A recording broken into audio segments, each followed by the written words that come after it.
akuntan bisa menjadi apa saja, kan macam-macam.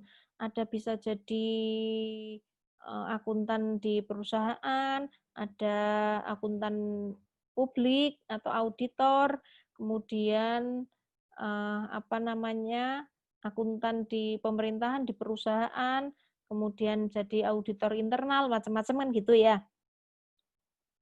Nah, itu semua masing-masing ada apa namanya, etikanya, etika profesi yang akan kita pelajari di mata kuliah ini. Namanya etika bisnis dan profesi. Nah, kalau dari namanya, ini kan kalian mesti, oh ini mata kuliah ini mestinya mempelajari etika bagaimana berbisnis dan juga etika termasuk kode etik di dalam profesi akuntan, gitu ya. Jadi memang betul isi mata kuliah itu kira-kira seperti itu. Tuh. Nah, ini ya. Jadi mata kuliah ini nanti kita akan belajar tentang nilai-nilai etika, kesadaran etika, kode etik profesi yang berlaku dalam bidang bisnis, dan juga profesi akuntansi. Tadi profesi akuntansi ada banyak sekali, ada yang akuntan profesional, ada yang akuntan publik atau auditor, ada yang apa namanya, auditor sendiri, ada yang auditor eksternal, ada yang eksternal, ada yang auditor pemerintahan. Auditor pemerintahan juga terbagi menjadi auditor internal dan eksternal, gitu ya. Sehingga ada banyak sekali nanti kode etik yang akan kita bahas dalam mata kuliah ini. Tuh. Nah, sekarang materinya ini mulai dari gambaran umum terkait dengan konsep profesi, nilai etika, dan kode etik. Kemudian dilanjutkan dengan teori etika, lalu etika lingkungan bisnis, bagaimana apa namanya etika-etika yang harus kita pegang ketika kita berada di dunia bisnis, gitu ya. Kemudian yang keempat, bagaimana adalah proses pengambilan keputusan etis gitu. Jadi ada tahapan-tahapan dan juga tata cara terkait dengan pengambilan keputusan gitu. Kemudian kita akan bahas yang namanya tata kelola perusahaan yang baik atau good corporate governance. Ini yang apa namanya, kalau di dunia akuntansi, di dunia bisnis itu namanya cukup terkenal gitu ya, corporate governance atau tata kelola yang baik. Bagaimana sebuah organisasi harus ada unsur-unsur apa saja, mekanismenya seperti apa supaya tata kelolanya itu sesuai dan juga memenuhi aturan gitu ya. Baru nanti kita akan masuk ke etika akuntan profesional. Ini baru saja dari Asosiasi Akuntan baik itu IAI, IAPI, dan IAMI itu mengeluarkan kode etik akuntan yang berlaku per 1 Juni 2020. Jadi masih hangat. Sehingga harusnya kan Bu Betty sudah ada buku pegangan untuk kalian. Tetapi karena keluar itu, ini sedang proses finishing. Sehingga harap bersabar gitu ya. Nah, baru nanti setelah itu kita akan ujian tengah semester. Kemudian kita lanjutkan dengan kode etik akuntan publik. Kalau tadi kan yang akuntan profesional itu yang CA tadi. Kalau akuntan publik itu yang CPA.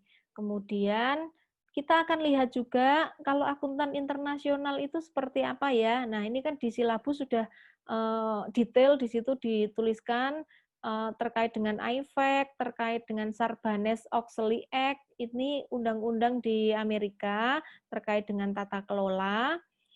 Kemudian kode etik akuntan manajemen, lalu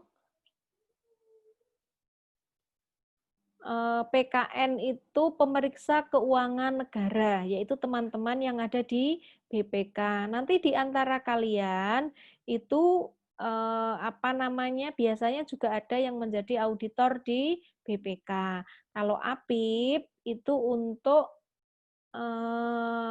aparatur ini apa namanya internal atau auditor internal pemerintahan. Ada yang di inspektorat, kemudian ada yang auditor internal masing-masing organisasi pemerintahan seperti di kampus UNES dan seterusnya gitu ya. Kemudian etika dalam auditing, serta kasus-kasus etika dalam bidang auditing. Jadi nanti kita akan belajar beberapa kasus yang sudah terjadi, sebagai contoh yang belum lama ini terjadi, kasusnya Garuda Indonesia misalnya ya. Jadi kalau kita melihat nanti dari kasus Garuda Indonesia, itu akan kita lihat kira-kira kenapa itu bisa terjadi, siapa yang salah, sampai dengan tindakan tindakannya apa gitu ya. Atau hukuman yang diterima apa. Sampai seperti itu. Kenapa demikian? Dengan kalian belajar dari kasus-kasus yang sudah ada, harapannya tidak akan terjadi lagi atau tidak akan diulangi. Karena kalian itu adalah akuntan masa depan. Kemudian terkait dengan kasus-kasus etika dalam bidang akuntansi keuangan dan manajemen. Ada banyak nanti sudah ada di bukunya Bu Betty. Lalu di bidang perpajakan, ada kasusnya IM3 dan seterusnya, nanti banyak sekali. Di bidang pemerintahan, ini juga ada banyak. Baru setelah itu ujian akhir semester. Karena kita belajarnya secara online, kita punya keterbatasan, tadi seperti yang disebutkan teman kalian, misalnya kendala sinyal dan seterusnya, sehingga penerimaan kalian itu tidak bisa maksimal. Oleh karena itu, kalian harus belajar secara mandiri, ini harus diefektifkan, ya. Baik itu melalui buku maupun di internet dan seterusnya. Sekarang ada banyak sekali media untuk kalian belajar, mengambil ilmu, mencari informasi. Silahkan dimanfaatkan sebaik-baiknya. Kalau hanya dari yang peroleh di apa namanya kuliah seperti ini, saya yakin nggak akan maksimal, ya. Termasuk kalian juga harus membuat catatan ringkas terhadap hasil pencarian kalian, ya. Jadi ditulis apa yang belum tahu, silahkan didiskusikan di kelas, ya. Jadi supaya kalian pemahamannya itu menjadi maksimal. Dan juga nanti akan ada banyak tugas apa namanya sesuai dengan bab masing-masing. Tentu saja ini tujuannya supaya apa namanya pemahaman kalian terhadap materi itu bisa diukur. Tuh. Nah, kalian nanti juga harus membentuk kelompok karena nanti meskipun kalian nanti mengerjakan tugas kelompoknya ini secara daring, kecuali kalau sesuai dengan target yang sudah kita tetapkan, harusnya setelah UTS itu kita kuliah tatap muka, tetapi nanti kita lihat situasi perkembangan kira-kira sudah memungkinkan atau belum. Bahkan kalau misalnya obatnya sudah ditemukan, nanti kemungkinan kita akan masuk lebih cepat juga bisa gitu ya. Jadi kita masih wait and see melihat perkembangan kasus corona terutama di Semarang gitu. Jadi tetap bersiap-siap gitu. Kalau misalnya yang apa namanya sangat sulit sinyal untuk pembelajaran daring tidak memungkinkan, apakah boleh ke Semarang? Ya silahkan selama kalian menaati protokol kesehatan gitu ya. Kalau di kos-kosan kan kemungkinan sinyalnya tidak akan bermasalah. Gitu. Nah, jadi nanti kalian akan membentuk kelompok untuk mengerjakan penugasan. Ini adalah proyek akhir. Kalian nanti membuat video animasi. Materinya nanti Bu Betty sampaikan belakangan. Termasuk ada tugas nanti membuat soal dan jawaban. Dan juga nanti ada presentasi, kalian harus membuat PowerPoint, dan juga ada soal, kunci jawaban untuk dibagikan kepada teman-teman kalian. Ini nanti Bu Betty sampaikan atau Bu Betty berikan menyusul. Kalau di awal-awal karena Bu Betty yakin untuk materi terkait dengan teori etika dan seterusnya itu nanti kita akan diskusi bersama. Jadi belum model presentasi gitu ya. Nah, nanti kalian harus membuat 7 kelompok secara heterogen. Maksudnya heterogen itu seperti apa? Tidak boleh satu kelompok itu isinya cewek semua atau cowok semua, atau isinya yang aktif-aktif saja, kemudian kelompok lain nanti isinya lebih banyak diam, itu tidak boleh. Jadi harus heterogen. Sehingga kalian nanti terlebih dahulu harus memilih 7 orang ketua. Ini harus didiskusikan bersama dan 7 orang ketua yang ditunjuk ini benar-benar yang harus menguasai gitu ya, bisa memimpin, bisa memanage dan juga mengetahui konten atau materi gitu. Nah, untuk presentasi itu mulai minggu ke-9. Nanti untuk presentasinya penilaiannya ada yang dari Bu Betty, ada yang dari kelompok lain. Kelompok lain itu kelompok berikutnya. Kalau kelompok satu yang maju, maka nanti yang akan memberikan penilaian adalah kelompok 2 dan seterusnya. Dan juga dari ketua kelompok, sehingga ketua kelompok yang akan kalian pilih harus yang benar-benar bisa memimpin dan memanage gitu ya. Nah, ini kira-kira untuk waktunya, untuk presentasi maksimal 30 menit, tanya jawab 30 menit, nanti penjelasan dosen itu 15 menit atau lebih, mengerjakan soal kira-kira 15 menit atau lebih gitu ya, karena kita hanya 2 SKS.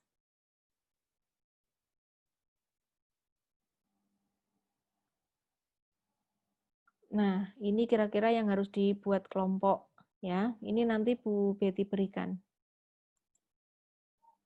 Nah, ini form penilaian dari kelompok lain, ini dari ketua kelompok. Aspek-aspek yang dinilai kalau yang dari kelompok lain itu meliputi performan presentasi, penguasaan materi, ketepatan menjawab, dan bagaimana mengelola kelas supaya kelasnya hidup. Kemudian kalau yang penilaian ketua kelompok, itu diantaranya ada bahan dan kerja tim. Jangan-jangan dia hanya ikut nama saja, tidak mau kerja, gitu ya. Nah, nanti nilai yang diberikan itu adalah ranking, bukan angka. Jadi bukan angka 87, 90 itu bukan, tetapi ranking 1, ranking 2, ranking 1 artinya lebih bagus, yang paling bagus ranking 1. Ya. Boleh ada ranking yang sama, tapi maksimal untuk 2 orang saja. Jadi misalnya rankingnya 1, 2, 2, 3, 4, dan seterusnya. Kemudian ketua itu hanya menilai anggota timnya saja. Nilai dari kelompok lain berdasarkan diskusi kelompok, bukan penilaian dari ketua kelompok saja. Nah, nanti semuanya ini dikumpulkan kepada Komting untuk direkap. Ke tempatnya Bu Betty nanti sudah hasil rekapan. Nah, ini daftar bacaannya di antaranya. Selain itu kalian bisa ambil dari internet. Yang harus kalian download dulu adalah ini ya, Kode Etik Akuntan Indonesia. Yang efektif 1 Januari 2020. Juli, maaf. Kemudian Undang-Undang Nomor 5 Tahun 2015 tentang Akuntan Publik. lalu kode etik BPK, kemudian kode etik APIP. Tadi APIP itu kepanjangannya Aparat Pengawasan Intern Pemerintah gitu ya. Jadi yang ada di BPKP, yang ada di Inspektorat, kemudian auditor internal masing-masing, seperti BLU dan seterusnya, UNES dan seterusnya itu contohnya gitu ya. Lalu IFAC ini yang Code of Ethics for Professional Accountant. IFAC itu adalah asosiasi akuntan di seluruh dunia. Tapi yang bergabung di IFAC ini bukan individu, tetapi asosiasi-asosiasi profesi di masing-masing negara ini bergabung di IFAC ini. Misalnya IAI itu bergabung di IFAC ini, member of IFAC gitu ya. Bukan individu, tapi organisasi-organisasi di masing-masing negara berkumpul di IFAC ini. Termasuk Sarbanes-Oxley Act, ini undang-undang terkait tata kelola di Amerika. Nanti kita akan lihat sejarahnya kenapa ada Sarbanes ini, belajar dari kasusnya Enron maupun dari WorldCom. Itu kasus mega hit, kasus besar di dunia akuntansi yang kemudian merubah banyak hal tatanan terkait dengan tata kelola perusahaan, etika, menjadi auditor, dan seterusnya. Gitu ya. Ini pembobotan nilainya. Termasuk untuk yang dijadikan nilai UAS itu adalah nilai presentasi kalian gitu ya. Jadi ini bukan UAS murni, tetapi termasuk presentasi kalian, sehingga harus maksimal. Nah, sehingga kalian harus partisipasi aktif, mengumpulkan tugas ya on time, kadang-kadang Bu Betty akan kasih soal melalui kuisis, Elena, dan seterusnya. Lalu buka website-website asosiasi profesi, baik IAI, IAPI, dan seterusnya. Bisa juga kalian nonton film judulnya The Corporation International. Jadi ini filmnya.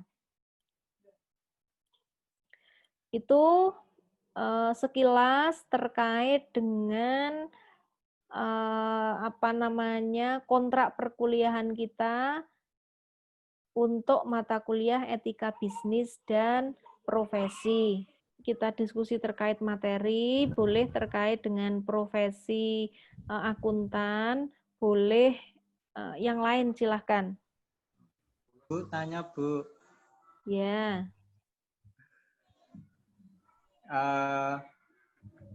Kalau habis lulus enaknya S2 apa ngambil sertifikasi, Bu? Cita-citamu mau jadi apa? Jadi orang sukses, Bu. Yang mau jadi dosen, ya ambil S2 dulu. Baru nanti ikut sertifikasi.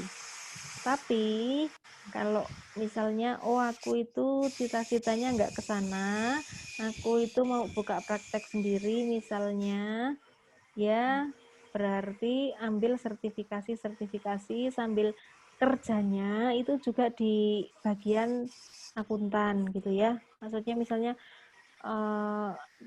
kerja di KAP, di KCA, atau di perusahaan-perusahaan yang di bagian akuntansi gitu ya, bukan di bagian yang lain gitu ya. Jadi silahkan, makanya dari sekarang itu kalian harus sudah punya cita-cita. Aku itu nanti kalau sudah besar mau apa. Saya bukan sudah besar ya, sekarang udah tua ya. Nanti kalau sudah lulus itu mau jadi apa, apakah mau profesional akuntan atau mau jadi dosen atau mau apa gitu ya. Jadi harus ditata, harus kalian belajarnya itu mulai dari sekarang. Termasuk gini, tak kasih tahu. Level-levelnya akuntan itu kan beda-beda. Termasuk kakak kelas kalian. Ada yang jadi akuntan di perusahaan multinasional. Nah, kalau di perusahaan multinasional itu dia gajinya sudah 2 digit. Ya. Tak ulangi. Kalau kalian milih kerja di perusahaan multinasional, perusahaan-perusahaan yang besar, itu gajinya 2 digit. Ya. Tapi kalau kalian itu misalnya orientasinya rendah-rendah saja, ya gajinya ya UMR. Ya. Itu. Bagaimana supaya kalian itu bisa bekerja pada perusahaan multinasional, pada perusahaan-perusahaan yang besar? Ya kemampuan kalian harus ditingkatkan. Oh, saya itu nanti mau di perusahaan multinasional. Berarti standar akuntansi yang saya pelajari itu ya standar akuntansi yang digunakan perusahaan-perusahaan multinasional. Oh, kalau saya belajar pajak ya terkait dengan saya harus ngerti bagaimana perusahaan-perusahaan multinasional itu. Sehingga kalau kalian cita-citanya tinggi, ya kualitas kalian harus dinaikkan. Gaji nanti akan mengikuti. Paham nggak maksudnya Betty ya? Jadi gitu, kalau kalian kuliahnya biasa-biasa saja, standar-standar saja, ya gaji kalian nanti biasa-biasa saja, standar UMR. Itu kalau apalagi kalau kalian kuliahnya tidak benar, yang penting masuk, tugas kadang-kadang juga tidak ngumpulin, itu ya nanti akan mengikuti. Jadi makanya biasanya kalau Bu Betty masuk itu sambil kalian persiapkan, habis ini Bu Betty akan ngabsen, kalian harus bisa menyebutkan apa kelebihan kalian dan apa cita-cita kalian. Ya, kalau bingung, aku tuh mau jadi apa ya? Mau jadi istri yang solihah, mau masuk surga. Nah, itu abstrak, ya, abstrak. Jadi kalau kalian masih bingung arah kalian mau kemana, ya sekarang kan kalian mau jalan kemana bingung. Kira-kira seperti itu, ya. Jadi gitu. Nanti kalau buka praktek, itu sebaiknya setelah kalian punya pengalaman. Jadi ikut orang dulu enggak masalah. Tetapi tadi orientasinya, oh saya ikut orang, itu dalam rangka memperoleh experience, memperoleh pengalaman. Ya, bukan, oh saya enggak bekerja pada orang itu, tetapi saya di sini itu mencari pengalaman. Kalau orientasinya beda, nanti kalian bekerja, itu juga suasananya beda, cara kalian bekerja juga akan berbeda. Ya, jadi kenapa kuliah kok Bu Betty tanya cita-cita, itu supaya kalian dari sekarang itu tidak bingung arah gitu ya. Dan cita-cita kalian itu harus diusahakan, harus diperjuangkan gitu. Jadi bukan cita-cita yang hanya menggantung di langit ya. Jadi kira-kira seperti itu. Ya, kalau cita-cita masuk surga, jadi istri solehah, jadi orang sukses, itu abstrak. Semua ya pengen seperti itu gitu ya. Tapi harus yang nyata kira-kira saya itu nanti mau arahnya mau kemana gitu. Terus sekali lagi pesannya Bu Betty bahwa kalian sudah semester 5. Nanti tidak terasa tahu-tahu udah lulus ya. Sehingga kalian harus mempersiapkan CV kalian supaya bisa menjual kalian gitu ya. Jadi sekarang itu untuk menjadi sukses variabelnya semakin beragam, semakin banyak, semakin kompleks, semakin banyak yang tidak terduga. Bahkan kadang-kadang faktor bejo itu juga sangat mempengaruhi.